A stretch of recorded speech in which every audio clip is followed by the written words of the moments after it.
is purgative. The warming temperatures coax me out of my cocoon of sweaters, blankets, and space heaters. After the eternal cold of winter, those first few warm days bring an enormous feeling of relief to my body, melting the tension from muscles that have been clenching for months on end, with no reprieve other than the occasional indulgence of a scalding hot bath. As we approach the equinox, we tip back toward life and the external. And as nature works herself up to erupt back into regeneration, I begin to turn from quiet contemplation and dream work and engage again in the world around me. And like the trees, I feel my own sap rising, and I feel the itch to be active, productive. Now, I'm not yet ready to start dealing with other humans again.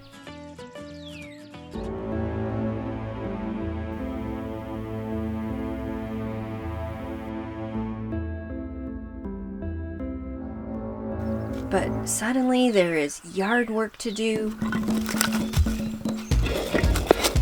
forests to explore,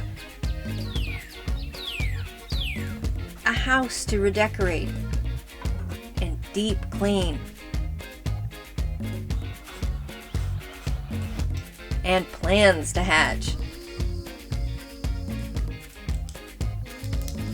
The budding return of life to the world is a powerfully motivating force.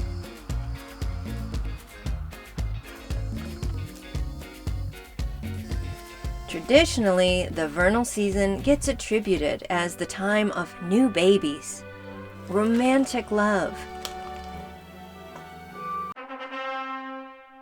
and weddings.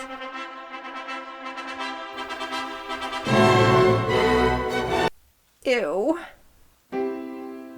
I actually rather dread the invites to attend nuptial celebrations and force a smile for couples walking happy stupid to the altar, like lambs to the slaughter.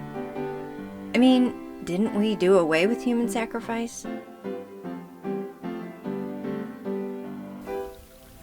As an outsider to the fetishizement of creating progeny and institutionalized monogamy, I have a more, primal reaction to spring.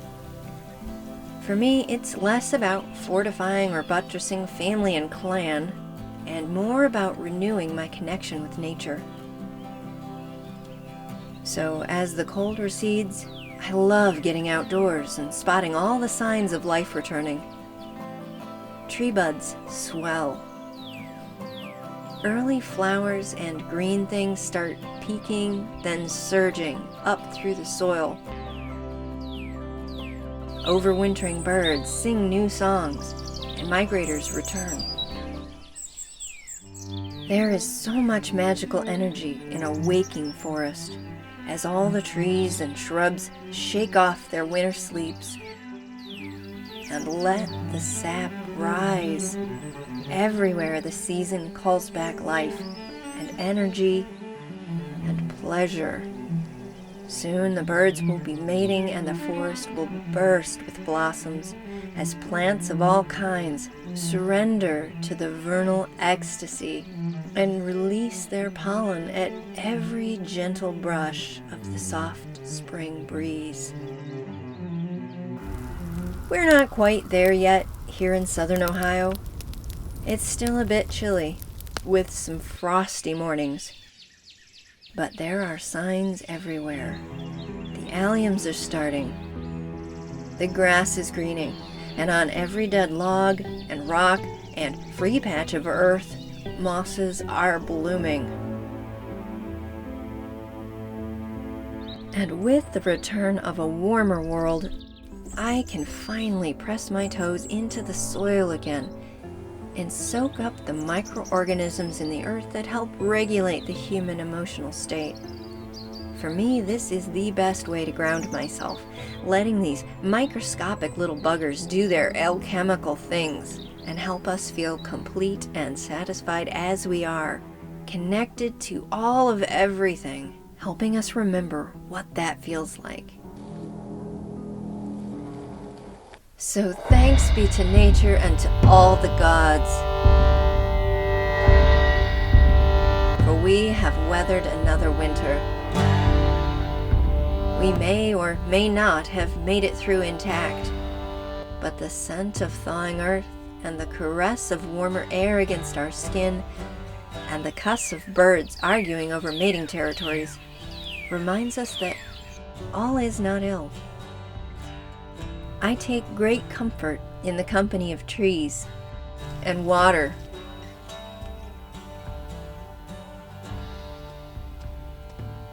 and the clefts of rocks. And may the turning of the wheel bring us fairer days, as the turning of the earth toward the sun brings the return of a world we are better equipped to survive. Thank you for watching, Wild Things.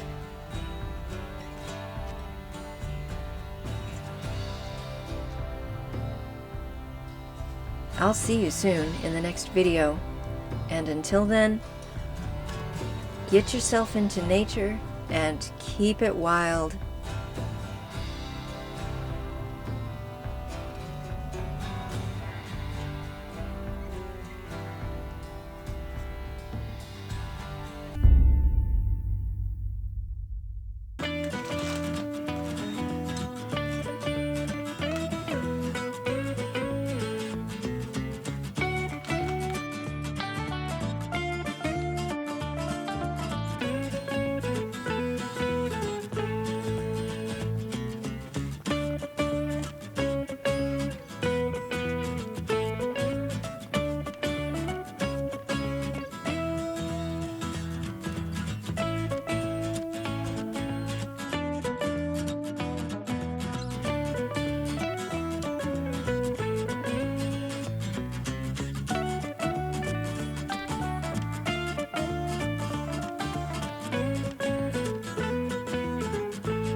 Dress up like a bride, I look like a Disney villain.